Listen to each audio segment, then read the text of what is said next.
Huh. Hi, everybody. Real progressives. Want to talk about a few things. I don't know if some of you caught Senator Bernie Sanders' town hall meeting the other day. I give people a few minutes to get logged on here.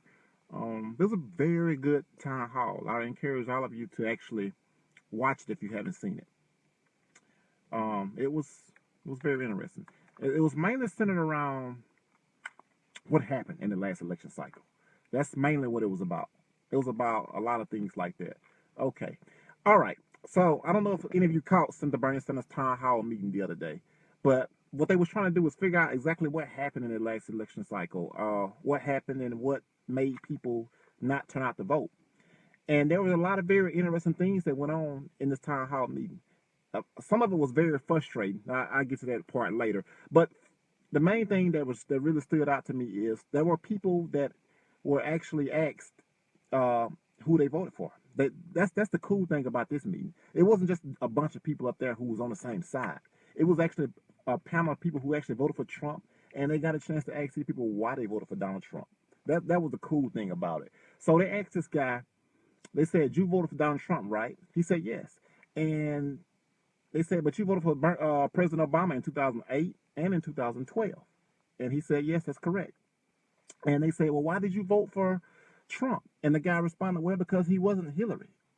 And they asked him, they said, "Well, since the Bernie Sanders is sitting right here beside you, would you have voted for him if he was in a race?" The guy said, "Absolutely." And they asked Bernie what he thought about that. And Bernie just laughed and said he appreciates that. But there are millions of people out there. It furtherly proves that Senator Bernie Sanders would have defeated Donald Trump. So all these people out here that are actually still blaming you and I for supporting a third party candidate or blaming the people that didn't vote at all, you need to take a look in the mirror at yourself. Because you see, what caused Hillary to lose the election wasn't our third party vote, it was her corruption. What caused Hillary to lose the election was you guys out there have a death grip on the status quo. You have a death grip on the status quo, a system that isn't designed for you, but is designed to oppress you and coddle the top 1%. But for some reason, you have been conditioned to support corruption that actually goes against you in your worst interest. I don't get it. Hey Ginger, hey Tiana, hey Mary. I don't understand. That's why uh, Hillary lost the election. That's why they handed us Donald Trump on a silver platter. On a silver platter, they handed us Donald Trump. That's why we got Trump. You see, what got us Donald Trump isn't so much about Donald Trump running this awesome campaign. I mean, you have to give him credit because he did win it with no ground game. But what got us the Donald Trump presidency is the gaslighting. The gaslighting, the ignoring of reality, and the fact that it was corruption that they ignored. And they didn't realize that you and I them exited. And now they're trying to get us to enter them back in. Well, see, I'm never going to enter back in. Now, will I support a Democratic candidate with a progressive agenda? Of course. Will you guys support a progressive Democrat with a progressive agenda? I'm sure you will. You probably will go so far as to support the Republican if they have a progressive agenda, of course. And another thing that kind of bothered me in this town hall meeting was this lady told Senator Bernie Sanders that she stopped listening to him when he started talking about free college. She said it was stupid in so many words, and that's when I stopped listening to you. And she literally had a lot of venom. You can tell she was pissed off. I mean, you see the look in her eyes. I mean, she was pissed off, and she did not like Bernie. I mean, you can really look at her and tell she did not like Bernie. So they asked her, "Well, do you think everyone has the right to college?" She said, "No, I think you should have the opportunity for college, but no one should have the right. And I don't want to pay for my kids' college education and have to turn around and pay for someone else's kids too." That was frustrating alone right there. And then as Senator Bernie Sanders talked about other programs that the United States should have, like universal health care. Again, the main question in this room that the panel kept asking was, well, how do we pay for it? How do we pay for it? I'm like, wow. I hit Steve up and Ellis up actually and told them about this. I'm like, so none of these people out here are actually opposing these things, except that one lady that did kind of think that if you should have an opportunity, you shouldn't actually have a right, while Germany and other countries are getting smarter than us. But I don't know. That's a subject for another day. But the notion was, it wasn't as the fact that should we have it or not. It was about how do you pay for it. I'm like, why are we sitting around here around a panel arguing about how to pay for programs in a nation that's monetary sovereign? And that's the part that really was frustrating to watch. And that's what MMT comes in at. And that's what makes MMT being frustrating. You get frustrated that you know certain things because of the fact that you know the truth. And you know that taxes don't fund federal spending at the federal level. You know these things. You know that we could never go broke because we in debt denominated in our own currency. We know these things. And when we sit there and see this stuff on national television, and when we realize that we don't have free college because people think that you have to pay for it, and we have sick people dying that could actually have health care because we're trying to balance a budget in a country that's monetary sovereign, it's frustrating. Damn near heartbreaking, to say the least. It's frustrating. I don't know what we have to do to make this mainstream that taxes don't fund federal spending. When you're a nation that's monetary sovereign, you can never run out of your own currency. When you're a nation that when your dollar isn't pegged, when you're running a free floating currency, you can never go broke.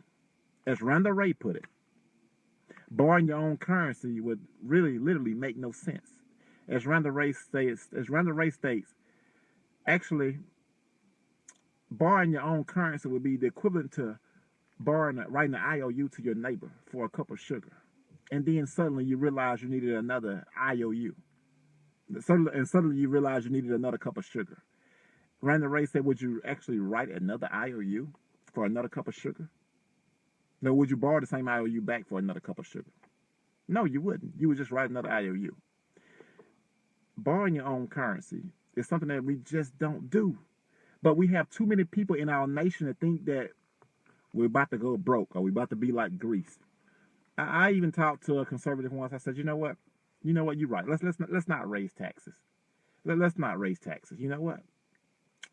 Let's actually agree that we can actually have some of the things that we care about, like cancel student loan debt, write-offs, and all of that. It's like, well, it doesn't work like that. It'll take me a long time to show you. It doesn't work like what? It doesn't work like what? Literally.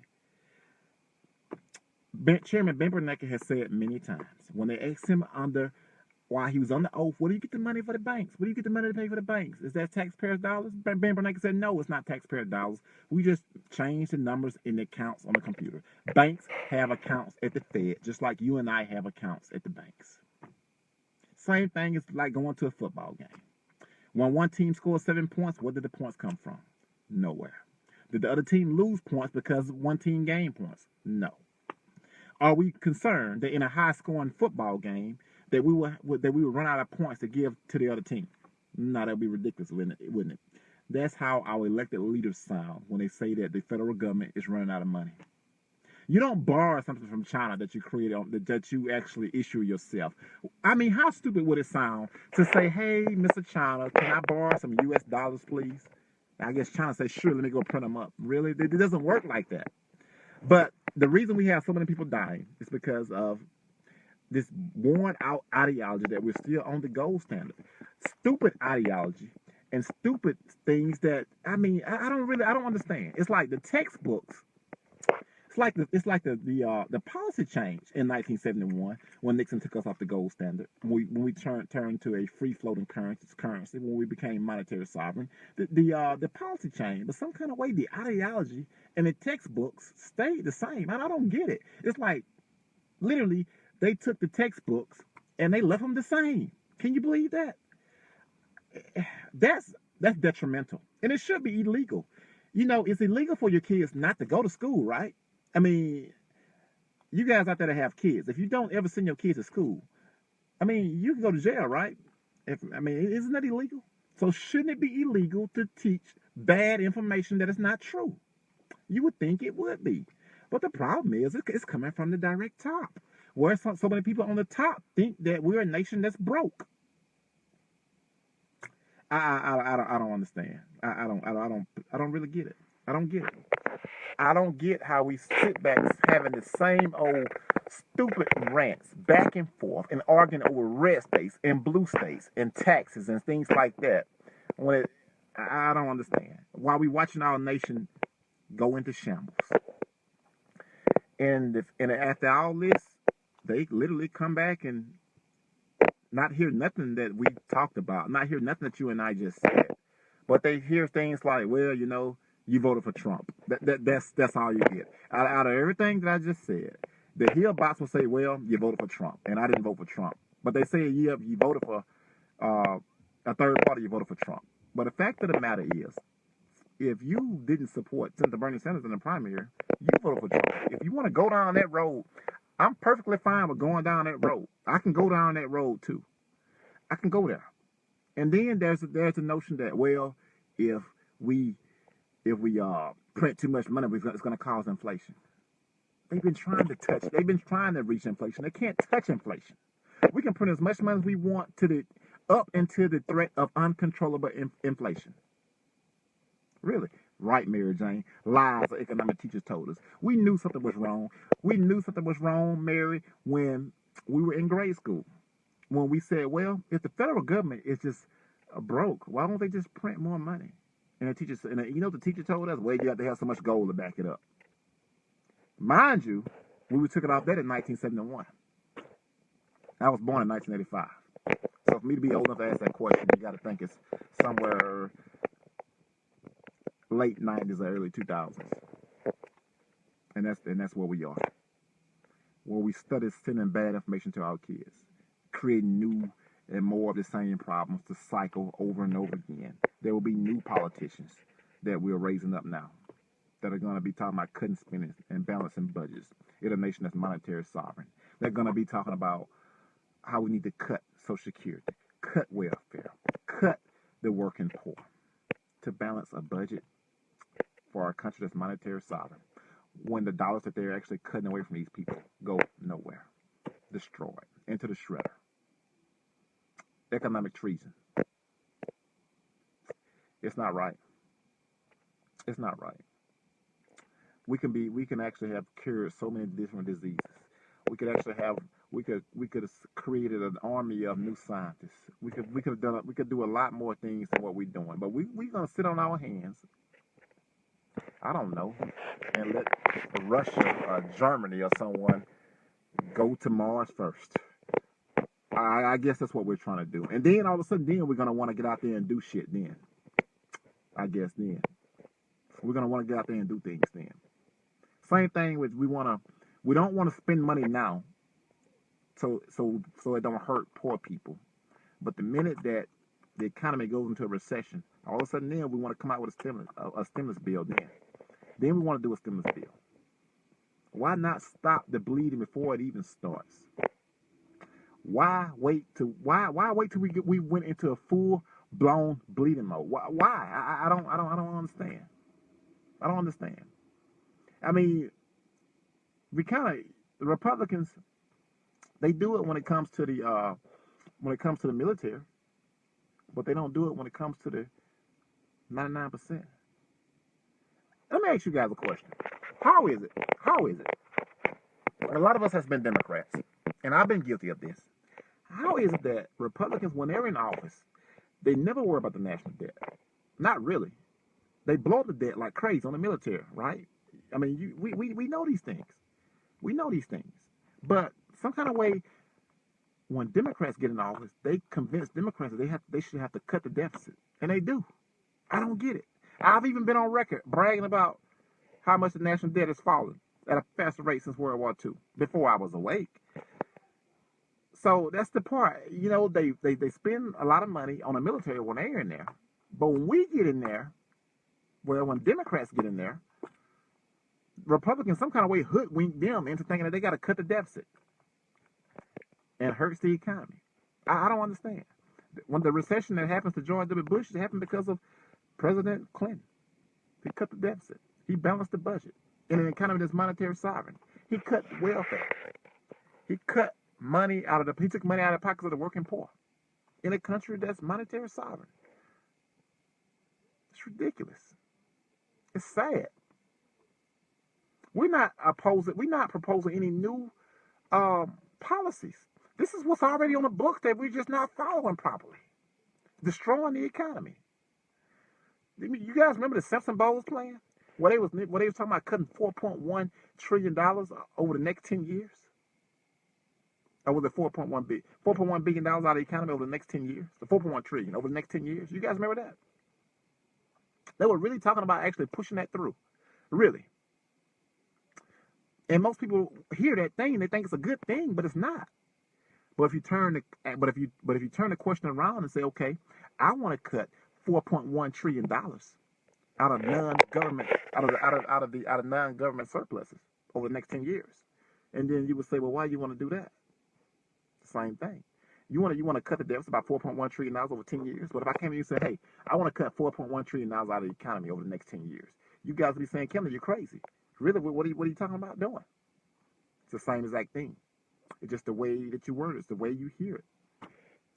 These guys out here, I'm telling you, if we don't actually have real spending in our economy, like soon, we're going to see another recession. Because every time our economy got below, 3.1 GDP, we had a recession without exception every single time. Now, we have the data, but we're going to just sit back and just wait. And then have to actually get Congress to actually pass a stimulus bill. When half of them think that you should let the whole thing go bankrupt anyway. You remember the debt ceiling talk? You remember that? You guys remember that? One of the most stupidest things. That's what you call a self-restraint. A self-restraint. The government does have restraints, and the restraint is self-restraints. I mean, Congress can actually make the government default on its loans, but the government never runs out of money to default on its loans. But it does stupid things.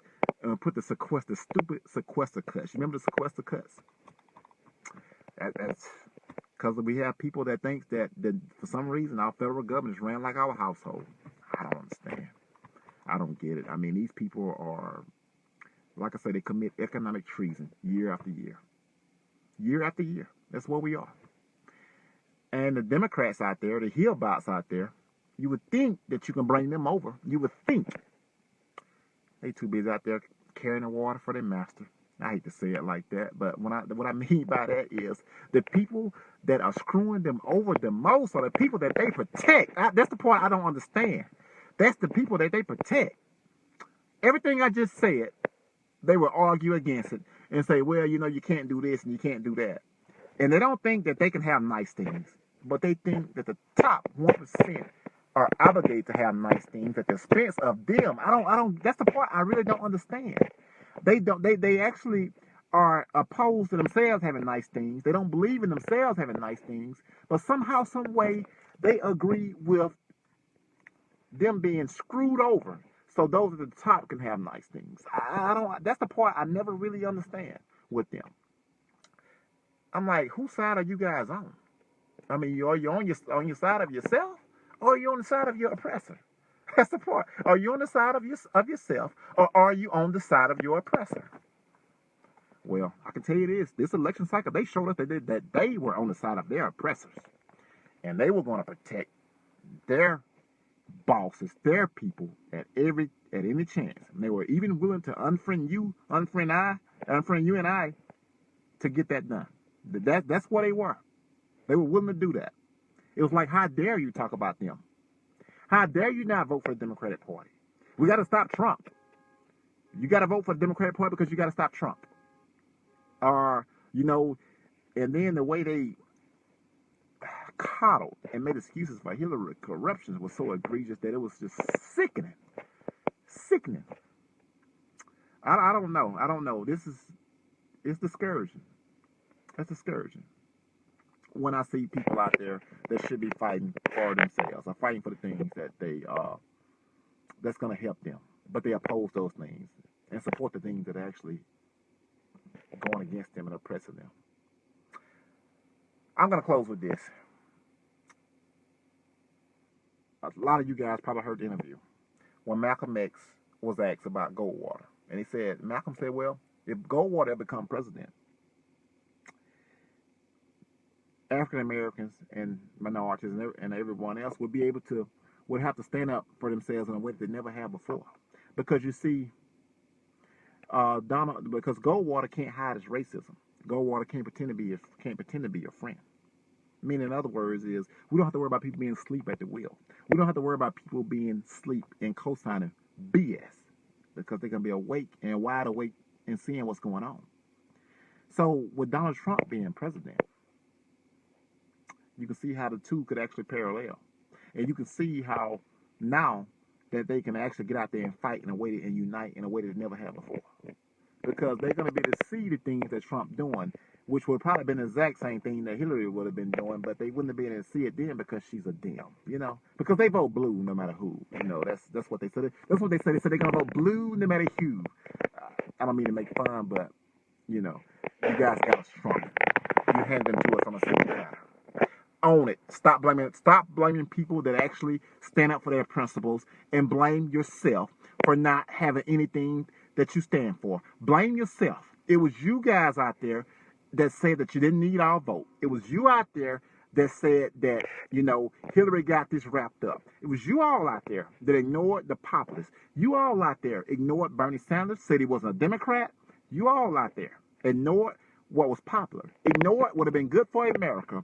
And you voted for someone under FBI investigation, and now you want us to feel sorry for us and moan to us about Donald Trump. Well, guess what? I'm glad Hillary lost. I will vote the same way again. And in the next election cycle, if they still don't get it, I'll vote third party again. They can lose election cycles for the next 10 years, as far as I'm concerned. If they don't want to get it, you need to own voting for Hillary Rodham Clinton, who handed us Donald Trump on a silver platter because it was her that elevated him to actually run against him because she thought she can easily beat him.